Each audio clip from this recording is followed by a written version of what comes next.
પ્રાયોજક છે cancer healer centre a new beginning. જામનગરમાં આવાસના demolition બાદ વૈકલ્પિક વ્યવસ્થા કરવાની માંગ. ન્યૂ સાધના કોલોની આવાસના રહેવાસી દ્વારા કરાઈ માંગ. રહીશોએ ધારાસભ્ય દિવ્યેશ અકબરીના કાર્યાલયમાં કરી છે રજૂઆત. ગુજરાત હાઉસિંગ બોર્ડના જર્જરિત આવાસોનું કરાયું હતું ડિમોલિશન. અન્ય કોઈ વ્યવસ્થા ન થતાં રહેવાસીઓમાં રોષ. ભાડું ચૂકવવા અથવા વૈકલ્પિક વ્યવસ્થા કરવાની માંગ. અમરેલીમાં શિક્ષકે 2 વિદ્યાર્થીનીઓ પર દુષ્કર્મ આચરવા મામલે ભારે રોષ. બાબરામાં મોટી સંખ્યામાં લોકોએ મામલતદાર કચેરીએ પહોંચી આવેદનપત્ર પાઠવ્યું છે. આરોપી શિક્ષકને ફાંસીની સજા આપવાની પણ માંગ કરી છે. એસઆઈટીની રચના કરી તાત્કાલિક આરોપીને કડકમાં કડક સજા થાય તેવી માંગ કરવામાં આવી. ધોરણ 4ની વિદ્યાર્થીનીઓ પર શિક્ષક દારૂના નશામાં આચરતો હતો દુષ્કર્મ.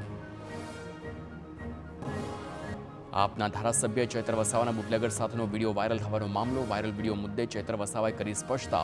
મારી સાથે નાચતો વ્યક્તિ બુટલેગર છે એ મને ખબર નહોતી. બુટલેગર સાથે મારો કોઈ પરિચય નથી, ક્યારેય મળ્યા પણ નથી. અજાણતામાં મારી ભૂલ થઈ ગઈ છે. ચૈત્ર વસાવાએ ભાજપ પર પલટવાર કર્યો છે. કહ્યું કે વિડીયોમાં જોવા મળતો વ્યક્તિ ભાજપનો સક્રિય સભ્ય છે. ભાજપના ગણપત વસાવા સહિતના નેતાઓ સાથે તે વ્યક્તિના સારા સંબંધ.